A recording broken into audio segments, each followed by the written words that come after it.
Dude, where's your costume? It's Halloween. Why aren't you dressed up? I'm too old. Or I don't care. Or both. Next you're gonna tell me that you don't celebrate Arbor Day. Or Bastille Day. When did you? Or Boxing Day. You're not wearing a costume either. Of course I am. I'm dressed up as Delta. Something science. Tesla's the best. Wait. I miss my pigeon. Hey guys, what do you think of my costume? I'm Prime and I'm all mean and stuff. Nailed it. I don't look anything like that. Hold on. You do look like that. You look a lot like that. In fact, hey! My face is cold. Do you guys think that he looks like... Nothing. I look like nothing. Science away! I think you pretty much nailed it. Thanks.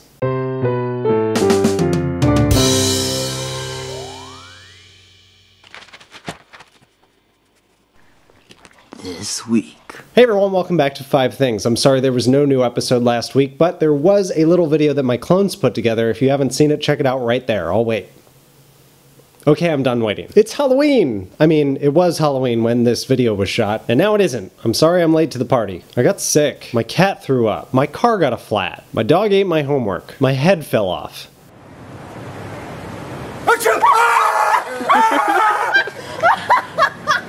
This is magician and writer Rich Ferguson performing the head drop illusion. It's a neat little trick, not very hard to figure out if you stare at it for a little while, but the reactions that people give are fucking priceless. Oh my god! I thought I'd throw out a little bit of a scare for you guys for Halloween, but once you get past the scare, this guy is an author who writes books about boosting your confidence with women. For those of you who think that magic never impresses women, well, you might be right, but the confidence that comes from learning the illusions may be enough to up your game, and that's the whole point.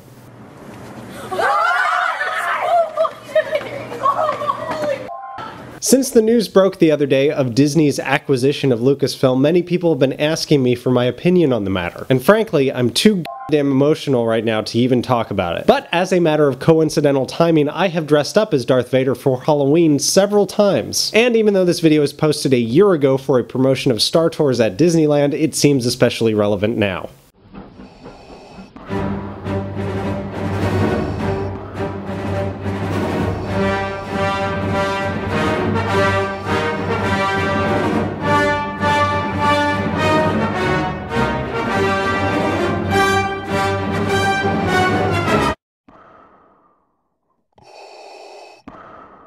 It's strange how there's something almost lovable about Darth Vader. I know it can't be the prequels because that definitely did not make anyone love Anakin Skywalker anymore. Maybe it had to do with that Super Bowl commercial the other year.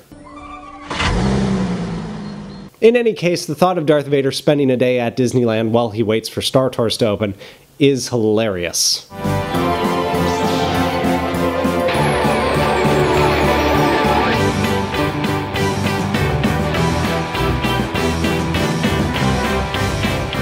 No joke, as I flirted with the idea of having a Halloween costume this year, the thought of dressing up as Psy crossed my mind. Number one factor that stopped me, I do not own a vest or bow tie. I also considered the possibility that Psy fever may be played out, but the students at MIT have gone ahead and proven me wrong.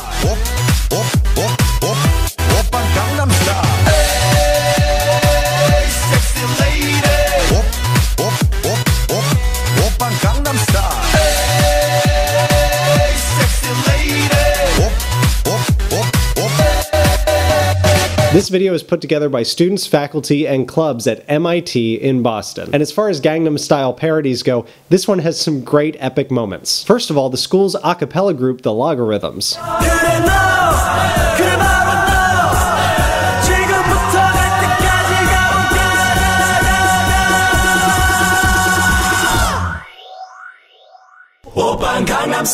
Second, Noam Chomsky.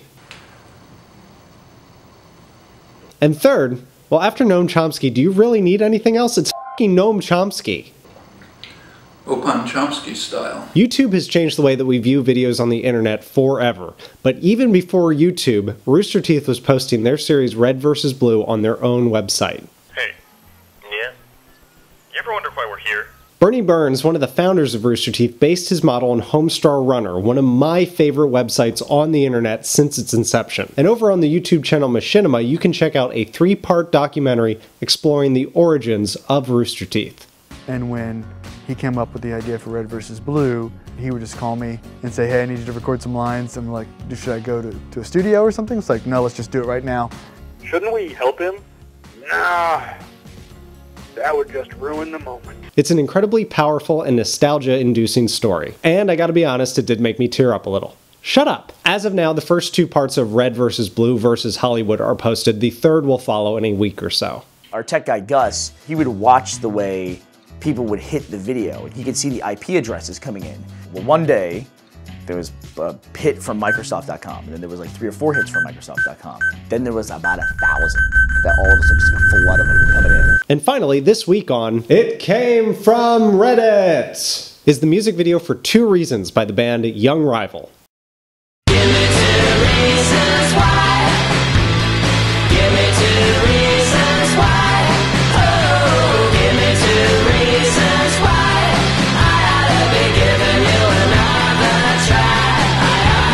The band members were looking on Reddit when they found the work of James Kuhn, a face-painting artist from Michigan. They contacted him about collaborating on a music video, and a year later, this was born. It's kind of freaky as hell, but in a completely awesome way. It also does not hurt that the song is damn catchy.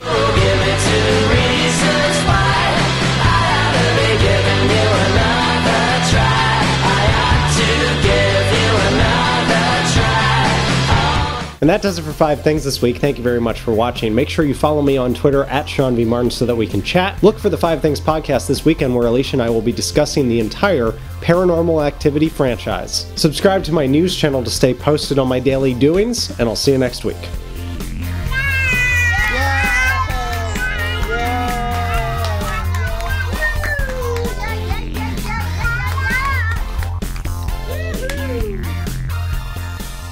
Hey, you made it through another episode of 5 Things. Good job. I know it was painful. What, this? Over here?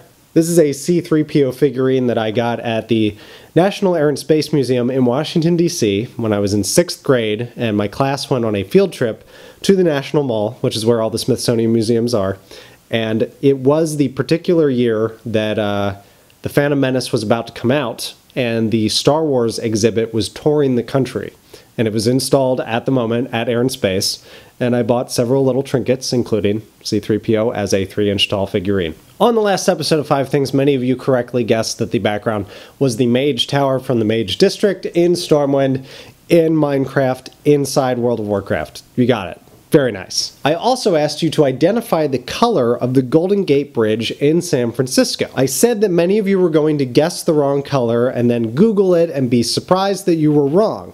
Well, many of you Googled it and then still put the wrong color and said, oh, I was right. The color that the bridge is painted is called International Orange.